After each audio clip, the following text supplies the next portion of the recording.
Hoy vamos a empezar un viaje de 3 especiales por la Europa del Este. Hoy vamos a contar historias de rumanos, de judíos, de húngaros y de gitanos.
Hay un lugar que todo el mundo ha escuchado nombrar, pero del cual se tiene muy poca información, aparte del hecho de la Guerra Fría, fuera de todas las circunstancias que lo rodearon en el reparto del mundo después de la Segunda Guerra Mundial, y la caída de los regímenes que rigieron estos pueblos durante 48 años, en el momento en que se dio la Revolución de Terciopelo. Nadie tiene una idea clara de qué es Europa del Este. Son países corredores entre los grandes poderes que se han desarrollado en ese continente a lo largo de los siglos. Son países rodeados por los imperios, por el Imperio Romano, por el Bizantino, por el Austrohúngaro, por las avanzadas otomanas, por Austria, Prusia y Rusia cuando se volvieron potencias, por los alemanes y los rusos. O sea, su característica es que los imperios que se han dado en Europa han atravesado los destinos de estos pueblos.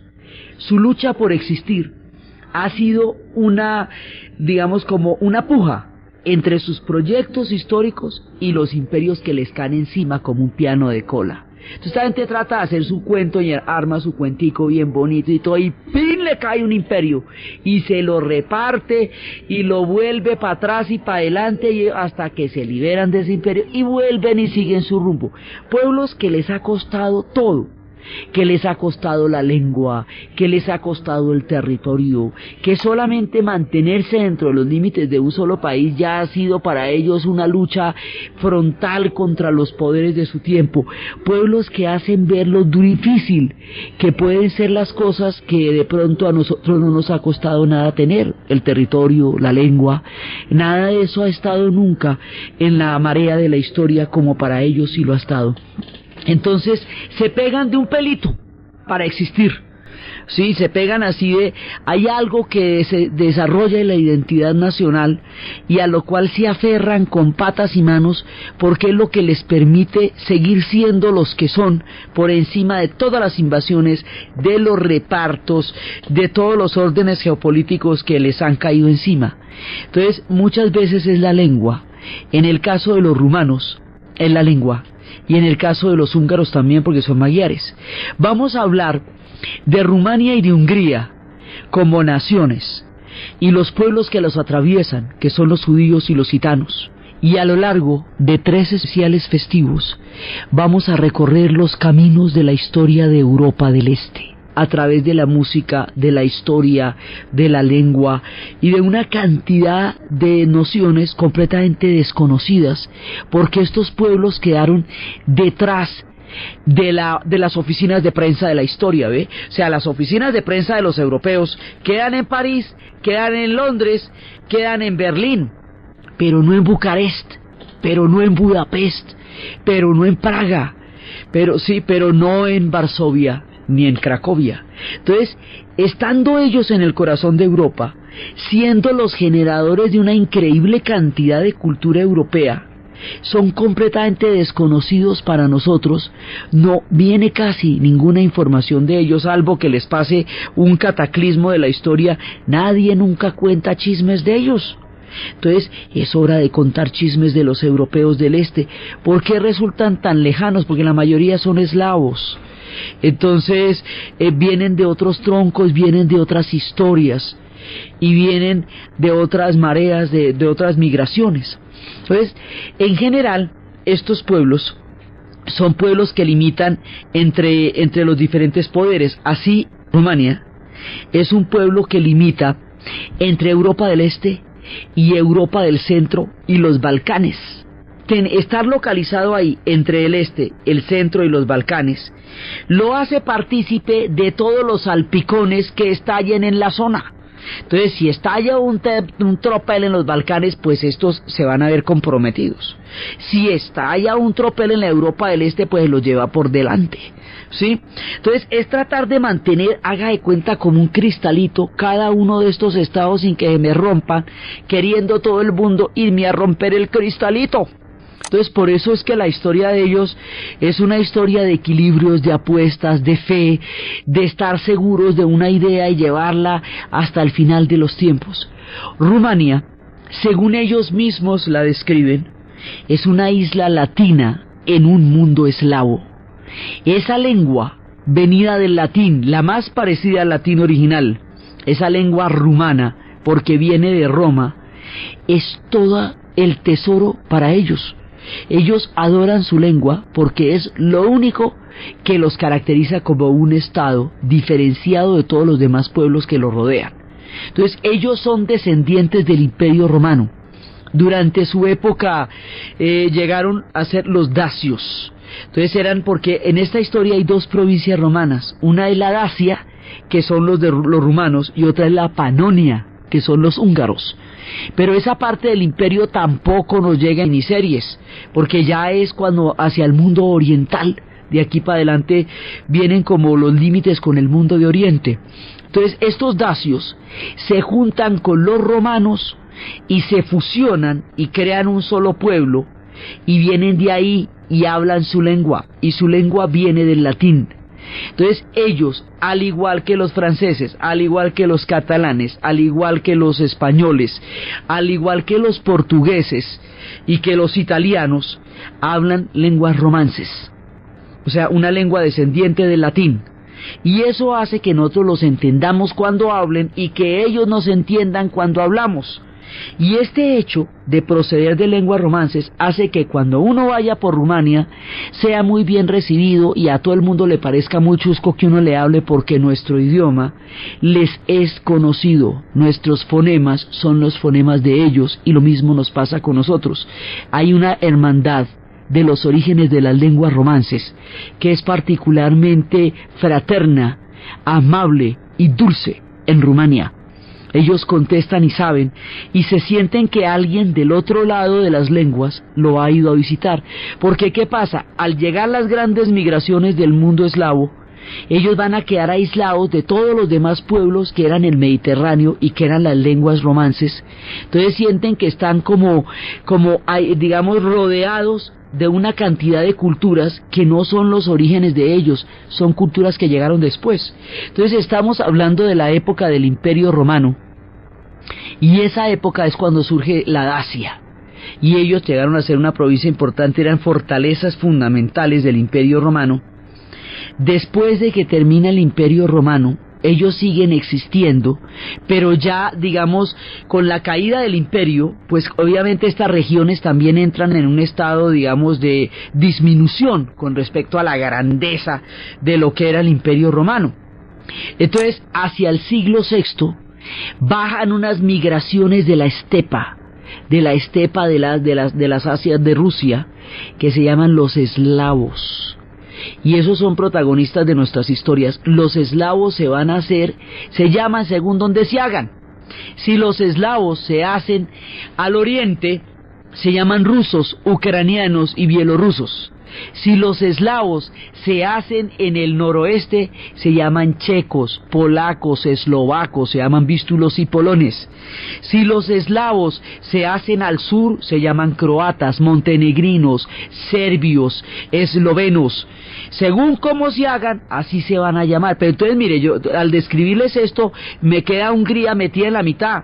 Entonces, debajo le quedan los del sur, ¿cierto? Los yugoslavos, o sea, los serbios, croatas, eslovenos, montenegrinos. Arriba le quedan los norestes, entonces estos son los checos, polacos, eslovacos, todos esos, ¿sí? Al oriente le quedan todos los rusos, entonces Rusia, Ucrania. Entonces está totalmente rodeada, haga de cuenta, es como una manchita, ¿sí? Una islita, pero no está rodeada de agua, sino de pueblos eslavos, ¿sí? Entonces ella solo se diferencia de todos estos pueblos por la lengua, porque los demás hablan una lengua y un tronco común que es la lengua eslava.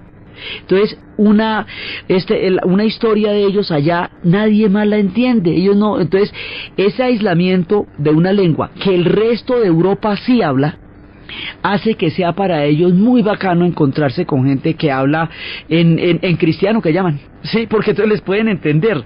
De ahí para adelante, después de salir uno de Rumania, desaparecen las vocales y eso se llena de consonantes y ya es muy difícil entender cualquier palabra que viene, pero con esta gente uno sí se entiende.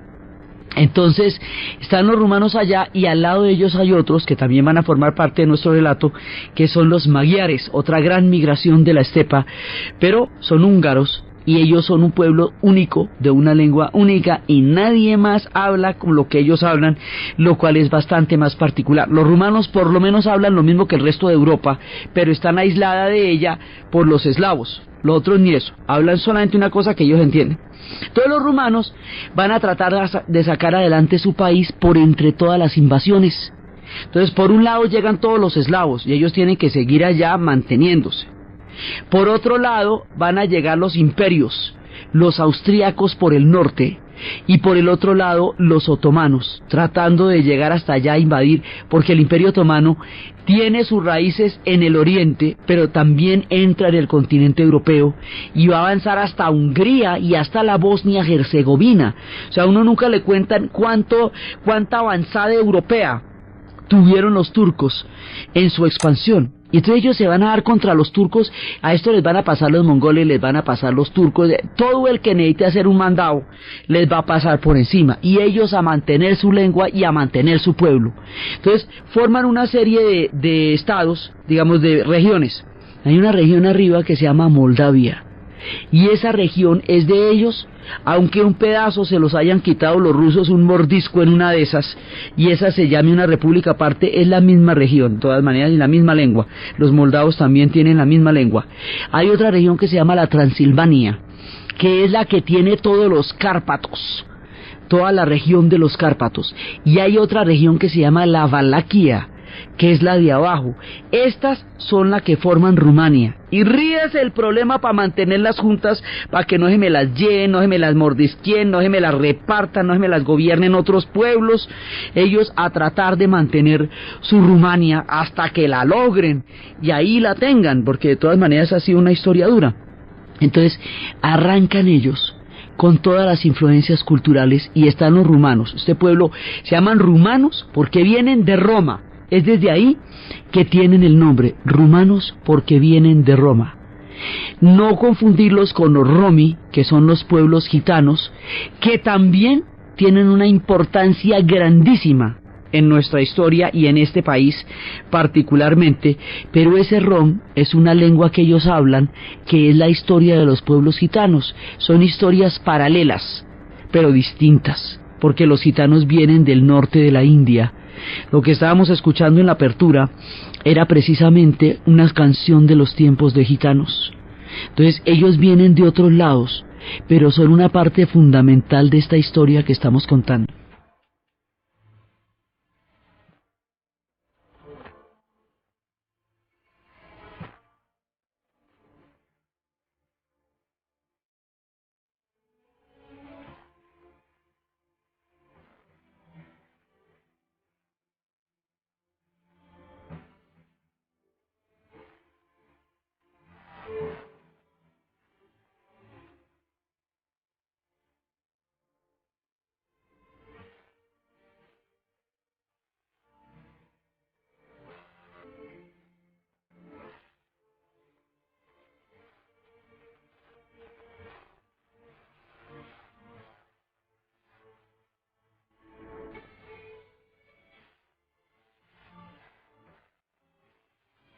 Entonces, están, por un lado, este pueblo romano, que eran los dacios. Por eso es que en una época, cuando traían carros de allá, esos carros se llamaban dacias, ¿se acuerdan? Porque por la región del Imperio Romano.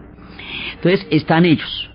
Llegan los gitanos vienen del norte de la India, y sabemos que vienen del norte de la India porque ahora se han encontrado huellas lingüísticas de la gente del Rajasthan, del norte de la India, con el idioma rom, que es el que hablan los gitanos. Entonces, ellos vienen del norte de la India, diga usted, por el año 1000, que salieron de allá. Y después, a medida que van apareciendo, los van encontrando, la gente los llama como los encuentre. Entonces, ellos atraviesan todo lo que es toda la parte de Constantinopla, porque ya son los tiempos de Constantinopla, y luego van a llegar a Europa, y en Europa cuando los encuentran en Rumania, los llaman Rom, también porque piensan que son parecidos a los rumanos, son pueblos diferentes. Cuando los encuentran en Hungría, los llaman cíngaros. Cuando los encontraron en Egipto, al principio, antes de llegar a Europa, los llamaban gypsies, o sea, egiptanos, o sea, egipcios. Entonces, por eso llaman gypsies. Como los encontraron en Hungría, entonces se llaman cíngaros. Luego, en otra época, los encontraron en Flandes. Por eso los españoles los llamaron flamencos, cuando los conocieron en el siglo XVI. Y van atravesando toda Europa. Entonces, los gitanos son como ellos quieren. No siguen ningún orden histórico impuesto por los europeos, y por eso tienen tan mala fama, porque son como les da la gana. Entonces ellos van avanzando en sus carromatos, van avanzando en los carruajes, son ojalateros, van atravesando en carrozas, y se van escuchando los cascos de los caballos y de los carromatos cuando se van apareciendo las diferentes regiones, van con sus vestidos, ahí en ese carromato tienen toda su vida, porque son nómadas, y atraviesan de un lado al otro los pueblos europeos.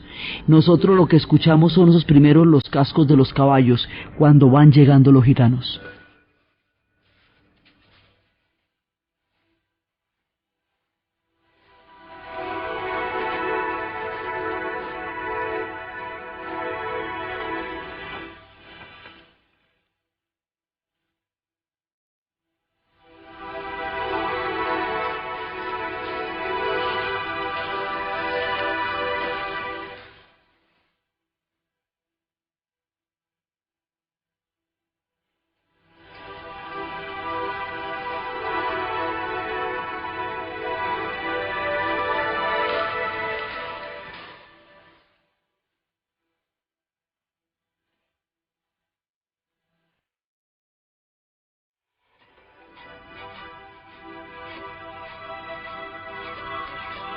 Son los pasos de los gitanos que van caminando por el barro, que van caminando por los prados, vienen con las campanitas que anuncian sus caballos percherones con esas patas enormes, van atravesando la historia de los europeos, van atravesando la reina, toda la historia de los rumanos.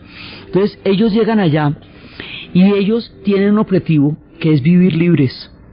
O sea, ni en el feudalismo ellos van a formar parte de los feudos, no van a ser vasallos ni amos de nadie. Ellos van a ser gitanos.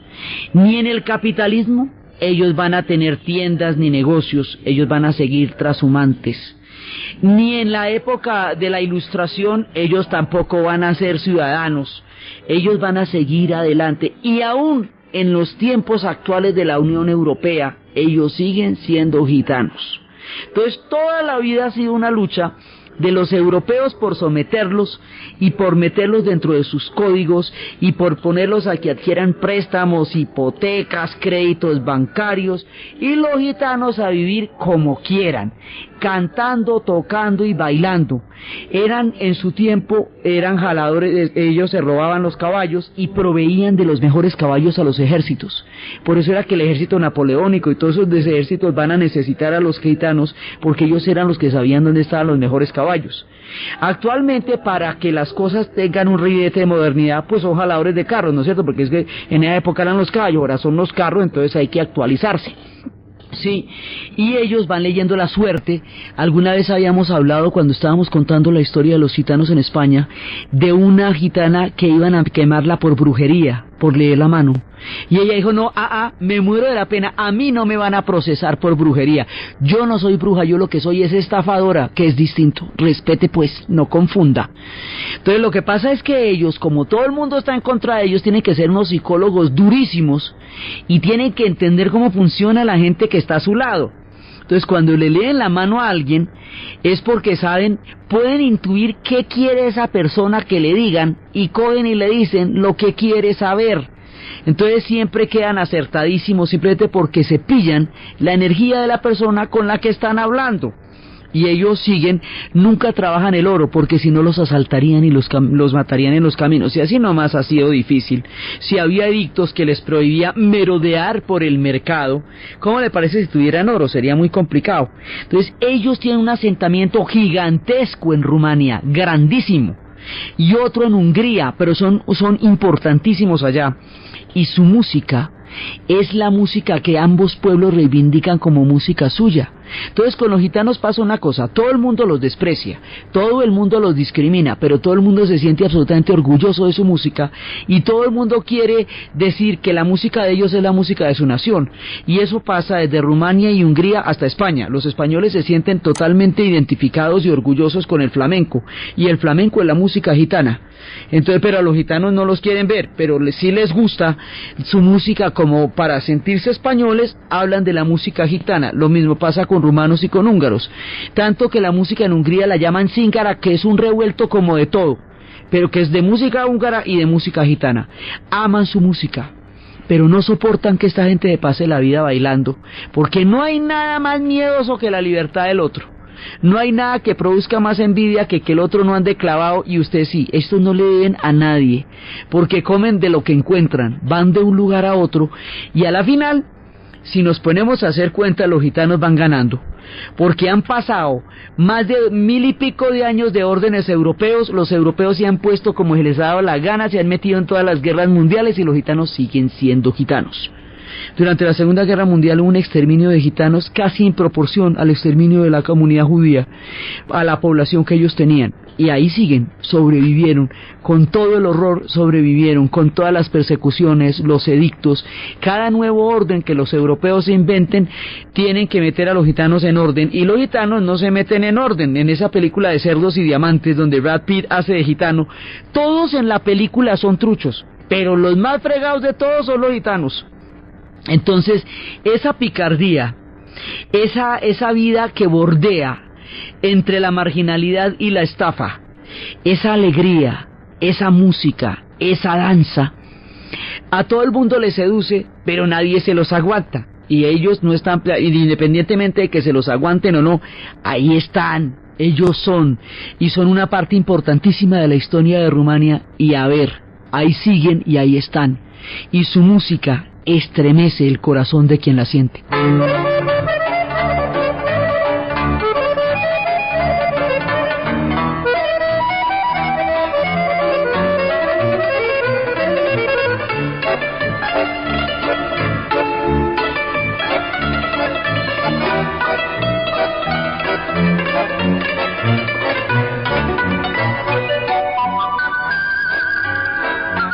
Los gitanos van danzando y bailando, y entonces ellos dicen que cómo así, que mientras todo el mundo trabaja y todos los europeos están intentando hacer grandes proyectos económicos, los gitanos cantan y bailan y llevan como más de 1000 años en el tema. Pues sí, así van. Que si no van al colegio cuando chiquitos, que cuando grandes no van a estar en condiciones de conseguir buenos empleos. ¿Quién ha dicho que los gitanos quieren cuando grandes conseguir buenos empleos? No es que eso los hace dejar de andar a caballo. Ellos lo que más aman es el cielo estrellado. El cielo estrellado sobre sus cabezas, los anchos caminos para su vida. Eso es lo que ellos quieren, y para eso no necesitan ninguna vuelta. Lo máximo que están logrando ahorita con la Unión Europea es un programa donde los gitanos, mientras estén en un país, los hijos vayan a la escuela de ese país. Entonces, si están en Rumania, van a Rumania, y así. Pero la idea es que los niños no queden desescolarizados. Si este propósito llegara a cumplirse, los niños gitanos de la siguiente generación conocerían una Europa que nadie conoce. que nadie se imagina, porque país por país conocerían sus escuelas y su cultura y seguirían siendo gitanos, porque la sangre gitana y la herencia de ellos es de una fortaleza imbatible. Mire, han sobrevivido al holocausto, han sobrevivido al feudalismo, han sobrevivido a la brujería, a las casas de brujas, a todo han sobrevivido los gitanos, y han sobrevivido siendo gitanos. Entonces estos son los que vienen del este, todos los gitanos que están en Rumania y en Hungría. Y ahora, cuando la gran migración que vamos a ver de los rumanos a España, pues que mejor, allá también hay compadres, esa también es tierra de gitanos, entonces échele para allá, ¿sí? Entonces ellos van andando donde puedan vivir de los caminos, de las noches estrelladas, donde puedan andar en sus tribus y en sus clanes, con sus reyes y sus reinas, con sus danzas. Y en ese trasegar, en ese mundo, han moldeado una parte importante de la cultura y de la historia de la Europa del Este, y particularmente de Rumania y de Hungría, donde también tienen una presencia muy importante. Entonces ahí vamos con los gitanos. Entonces ya tenemos los rumanos, que desarrollaron su lengua, que vienen de los tracios; los gitanos, que se nos aparecieron desde Egipto y van a llegar a Rumania. Otra población importantísima que va a estar acá son los judíos, y los judíos tienen una historia en Rumania, pero tienen una historia muy importante también en Hungría, y ellos van a crear, y su punto más alto, digamos, de pertenencia en la historia va a ser cuando lleguen a Polonia, donde van a durar 700 años y van a influenciar poderosísimamente la historia del pueblo polaco. Entonces ellos están en todas partes, en mayores cantidades o proporciones en unos lugares que en otros, con mayor importancia y presencia dentro de la formación de los pueblos en unos lugares que en otros, pero están en todas partes. Entonces hay una gente sedentaria quieta, que son los de cada uno de estos países. Hay otra gente nómada que se mueve, que son los gitanos, y hay otra gente que llegó allá huyendo del momento en que los expulsaron del templo de Salomón y que se los llevaron allá. Entonces ellos empezaron la gran migración. Unos van a ir a Sefarad, que es España, y otros van a ir a Ashken, que es el norte del Rin, el este del Rin. Para llegar al este del Rin tuvieron que atravesar toda Europa del Este, por lo mismo que les digo, por la geografía. Y al atravesar toda Europa del Este, entonces es que nos los vamos a encontrar en todos los caminos. Nos los vamos a encontrar en Rumania, nos los vamos a encontrar en Hungría, y en Hungría nos los vamos a encontrar en la gran sinagoga, y su música nos va a contar su paso por el tiempo con una fe y una patria que llevan en su corazón, porque son los 2000 años de la diáspora los que hacen que la presencia judía en Europa del Este sea tan importante.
son los judíos que nos están apareciendo en la Europa del Este. Entonces la Europa del Este es como un gran mosaico o como un gobelino. Es un tejido de pueblos que se han encontrado en el tiempo y que se han ido entrelazando para formar una cultura única y particular. Uno no puede entender estos países sin la presencia de los gitanos, sin la presencia de los judíos, sin las lenguas que ellos hablan, sin los imperios que les pasaron. Es el conjunto de todas estas cosas lo que va a ser Europa del Este. Esta música que escuchábamos, que sirvió de banda sonora, la película de El violinista en el tejado, es música tradicional judía. Los judíos también vienen los rusos, que eran originalmente los judíos cázaros, que se convirtieron al judaísmo ante la presión del Islam y la presión de los católicos. Mandaron traer un rabino de Córdoba en tiempos del califato y se convirtieron al judaísmo. Son los judíos de la parte rusa, que eran los que veíamos en La violinista en el tejado. Por el otro lado vienen bajando de la destrucción del templo, buscando el este del Rin, y los que se van a hacer al este del Rin son los que llamamos Ashkenazis, porque el este del Rin se llama Ashken, los que vienen de allá se llaman Ashkenazis, y los que son los pelirrojos, que son los de rasgos claros, así como Woody Allen, y hay otros que se van para España y van a tener un color aceituno, que son los sefarditas, porque España ellos la llamaban Sefarat. Entonces, por todo ese lado, en la diáspora judía, desde el momento en que Tito Livio los expulsa del templo y desde que se da tiempo después la rebelión de Masada, donde ya termina el derecho de ellos a habitar sus tierras ancestrales, ellos van a estar 2000 años en la diáspora hasta la creación después del Estado de Israel, pero mientras tanto su historia está en Europa. Entonces, si uno quiere saber de la cultura judía, es aquí donde se los va a encontrar, porque ahí pasaron la mayor parte del tiempo de la diáspora. Es allí donde juntaron las comunidades, crearon la música, contaron las historias. Ellos tenían que seguir con la patria en su corazón porque no la tenían en su territorio. Entonces tenían que mantener sus tradiciones al pie de la letra, pegaditas, casarse entre ellos, mantener sus tradiciones, porque si no, si se asimilan, pierden el carácter judío, y como no tienen territorio, el territorio está en el corazón. Entonces, por eso su música, sus ritos, sus sinagogas, su Torá, todo el Talmud que llevaban para los diferentes ritos, la tradición oral y la tradición escrita, eso es la patria que llevan en el corazón.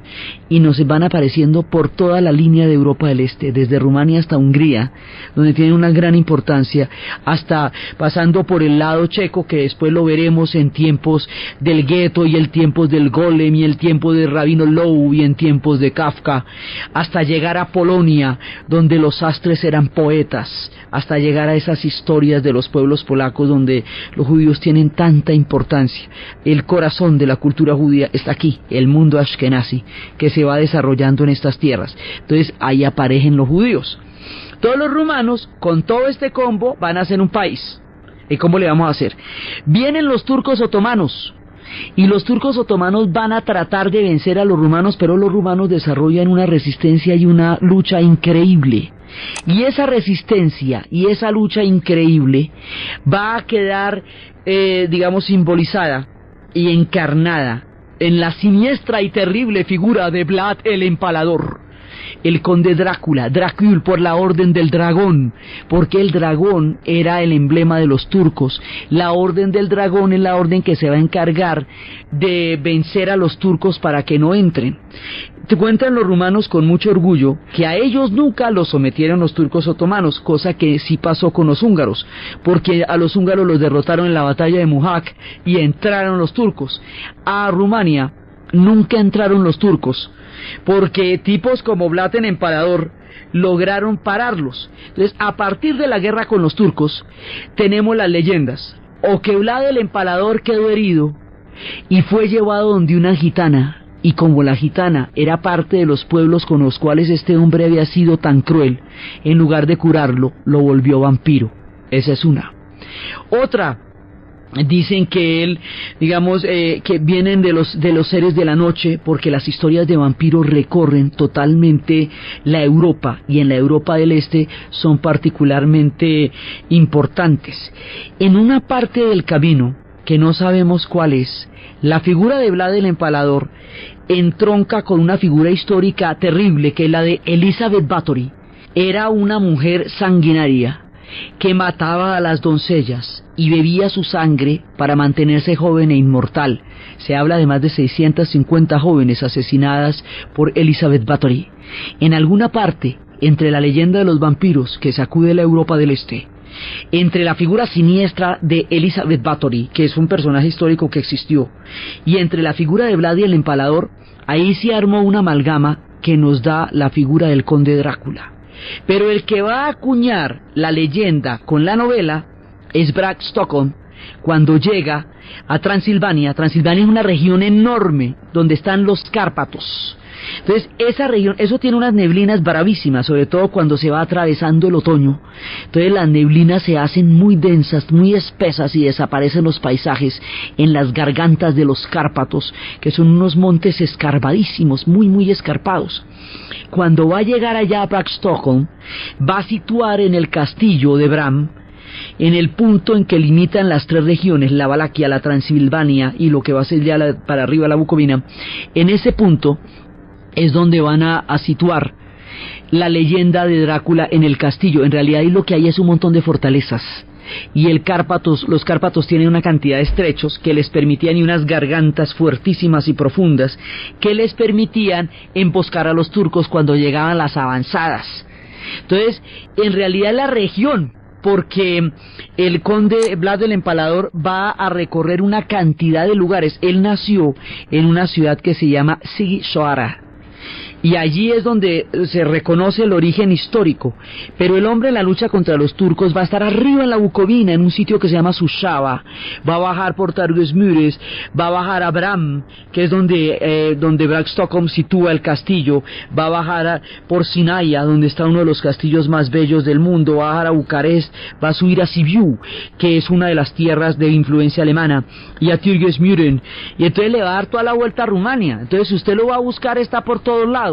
Pero la novela lo sitúa en un lugar, no en su casa donde él vive, donde lo sitúan los rumanos, donde nació, que es en la ciudad de Sighisoara, que es la que tiene el elemento misterioso y tenebroso, sino en el castillo de Bram, que es donde la novela lo sitúa. ¿Por qué lo sitúan ahí? Porque en ese momento los ingleses están influidos por el movimiento del romanticismo. Y en ese movimiento hay una reacción a la Ilustración y al imperio de la razón que desconoce todas las luces y las sombras del corazón humano. Entonces se están reivindicando tanto los duendes, las hadas, los elfos, los gnomos, que van a pasar a la literatura de los cuentos de hadas, como lo vimos en la serie de Escandinavia, como los seres oscuros. Entonces los ingleses se llenan de monstruos para eludir esa terrible moral victoriana. Entonces tienen a Dr. Jekyll y a Mr. Hyde, tienen a Dorian Gray, tienen al monstruo del esposo de Jane, de la esposa del profesor de Jane Eyre, y el conde Drácula viene ni pintado para el cuento. Y es ahí cuando ensamblan entre sus propios monstruos, su miedo a la oscuridad y su atracción por la oscuridad, y las historias de Vlad el Empalador, una novela que, llevada 1000 veces al cine, hasta las versiones de Coppola, la locura del actor de origen húngaro, Bela Lugosi. Bela Lugosi es húngaro, y va a representar a Drácula hasta que se le corrió el champú y terminó creyendo que el hombre era Drácula, ¿sí? Entonces, como le pasaron a varios, ¿sí? Entonces, ahí es cuando viene el personaje de Vlad el Empalador, del conde Drácula, y de las historias de los vampiros, y de esas escarpadas montañas de los montes Cárpatos. Entonces, en realidad la leyenda gravita en todas partes, y tiene la dramática forma de esa niebla espesa que se va formando en Rumania y desaparece las carreteras. Esa es una parte de las historias de ellos. Todos los rumanos, bueno, ya tienen a Vlad y logran mantener a raya a los turcos. Pero cuando mantienen a raya a los turcos, se les vienen encima los austrohúngaros, porque no ve que están en la mitad del camino entre todos. Entonces, ¿cómo le hacemos? Entonces, para evitar que los austrohúngaros les quiten, digamos, los austríacos, en principio, les quiten sus territorios, ellos van a mantener una fe contraria a la a la que van a tener los austriacos. Entonces, si los austriacos son católicos, estos van a ser ortodoxos. Sí, porque es una manera de mantener una posición diferente. Estos son ortodoxos. Obviamente no son musulmanes, porque sus enemigos son los turcos, pero estos son ortodoxos. Entonces allá, pero como todos los pueblos se mezclan, hay lugares donde existe una iglesia ortodoxa, una sinagoga, una iglesia protestante y una iglesia católica en la misma plaza. Entonces usted ahí qué hace. Entonces resulta que, por un lado, mantenerse firmes frente a los austriacos, firmes frente a los húngaros, que también en ocasiones los invadieron y les han quitado un pedazo de la Transilvania, y frente a los germanos. Pero otra que los alemanes, los germanos, van a ser unos aliados históricos importantísimos, porque en su lucha protestante, en su reforma, van a llevar las imprentas y van a traducir la liturgia y van a traducir la religión ortodoxa de los caracteres cirílicos que, como había llegado a la región, al latín, y al traducirla de nuevo, o sea, al retraducirla, porque la religión viene de la Roma, entonces los rumanos se sienten parceros de los germanos.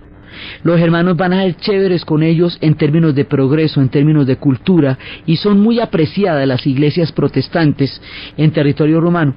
Esta gratitud, esta queridura, eso de que ciudades como Sibiu, actualmente ciudad nombrada ciudad cultural de Europa en este año, esas ciudades que son bellísimas, bellísimas, se llaman un territorio que se conoce como la Hermannstadt, es decir, el pedazo germano, y es donde están, inclusive ellos tuvieron una dinastía germana que estuvo mandando allá, que se llamaban los Hohenzollern von Sigmaringen, que era la rama germana que estuvo gobernando en un tiempo en tierras rumanas. Tienen una profunda unión histórica con los germanos, razón por la cual se van a meter en 2 guerras mundiales del lado de los alemanes, y los alemanes perdieron las 2.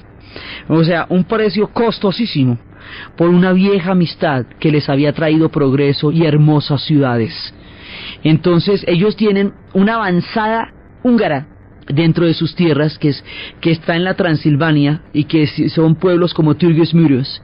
Tienen una profunda influencia germana en su formación, tienen a los gitanos y tienen a los judíos, y de esa manera van formando un país que básicamente tiene una lengua latina. Y a ver, entonces usted ármeme este lío, y ahí están con sus tierras. Entonces ellos se meten, después de la Primera Guerra Mundial, van a surgir como país, porque los imperios que los disputaban, que eran el otomano y el austrohúngaro, desaparecen. Entonces ellos se van a volver un país bonito y contento, con su Transilvania, con su Valaquia, con su Moldavia, ¿sí?, con su delta del Danubio. Por allá desemboca el Danubio, que tanto suscribe la historia de estas regiones. Entonces ellos quedan regios. Los que van a quedar tristísimos son los húngaros, porque les quitan pedazos de la barriga para poder formar los otros países. Entonces, lo que es dicha, felicidad y maravilla para un pueblo, es tristeza, desolación y pérdida para otro, porque estamos en el mismo terreno. A medida que se corre una frontera, uno queda chévere y otro queda triste, y así va pasando de un lado para el otro. Entonces, en 1918, los rumanos van a surgir como país y quedan regios, divinos, con su país. Han logrado conservar su lengua. Mire desde cuándo pasaron los húngaros, pasaron los eslavos, todos los eslavos, pasaron los alemanes, pasaron los turcos, pasaron los austriacos, y los rumanos lograron seguir hablando rumano, hombre, que eso es mucha la dicha. Pegados de una lengua, han logrado mantener una identidad en la que escribe Ionesco el teatro del absurdo, en la que escribe Mircea Eliade su historia de las religiones, en la que escribe Cioran una pertinaz crítica contra la naturaleza humana. Ellos van hablando esta lengua en la antigüedad como en la modernidad, en sus canciones pop de la época actual. Su lengua sigue siendo su pasaporte a la historia.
Esto que parece baladas italianas, esto es rumano. Mire la lengua es igualita a como se escuchan las canciones italianas. Bueno, esto es lo que ellos hablan.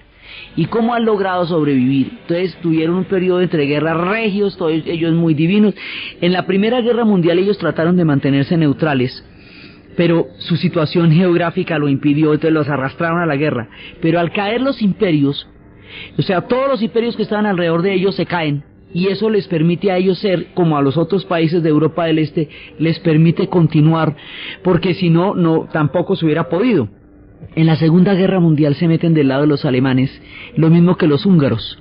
Ellos, los rumanos, por su antigua historia con los alemanes, y los húngaros, porque habiendo perdido el imperio, escuchan el canto de las sirenas del fascismo que les promete recuperar el imperio perdido, y por eso se meten del lado de los alemanes.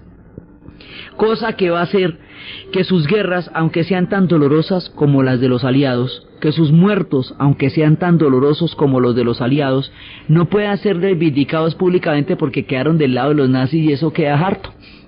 Pero igual, ellos pelearon, igual ellos murieron, igual ellos hicieron toda la vuelta. Entonces, después, es cuando, y esto vale para todos los países de Europa del Este, después, cuando la conferencia de Yalta, estos pueblos van a quedar del lado de la Unión Soviética. Y Stalin va a hacer una transformación en el 48 en el cual va a quitar los gobiernos que estaban en ese momento y apoyándose en los partidos comunistas va a crear un régimen de partido único que va a ser una prolongación del régimen soviético en la Europa del Este.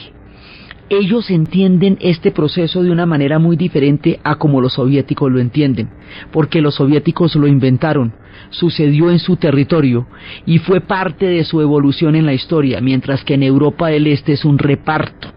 Y ahí hay una diferencia grande.